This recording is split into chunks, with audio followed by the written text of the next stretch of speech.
مساء الخير البنات، ان شاء الله كامله تكونوا بخير وعلى خير. مرحبا بكم معايا في لانوفيل فيديو لنهار اليوم.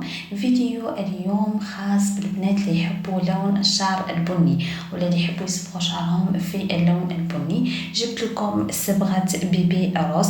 هذه الصبغه اللي راهي دايره ضجه مؤخرا او كانت خرجت مؤخرا، وبالنسبه للبنات اللي يحبوا يصبغوا شعرهم في اللون البني تقدروا تستخدموا هذه الصبغه اللي رقمها 7.52.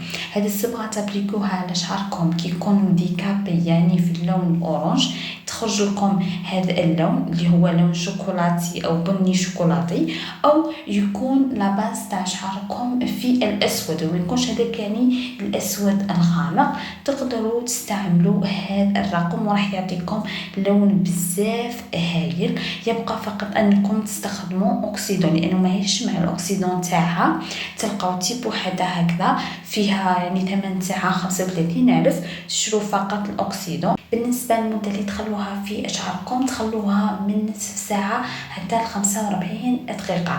يعني انا حبيت ندير لكم ريفيو البنات اللي حابين يتحصلوا على اللون البني، خصوصا البنات اللي يحبوا يصبغوا شعرهم وحدهم في المنزل. شو نقول لكم بالنسبه للبنات اللي جربوا هذه الصبغه وعجبتهم او جربوا هذا اللون، نقول لكم خلونا رايكم في التعليقات. ما تنساوش تخلونا جيم واشتراك وتنضموا لعائلتنا وتتواصلوا معايا عبر صفحتي في الانستغرام اذا حبيتوا اي استفسارات. تهلاو في رواحكم حبيبتي، سلام.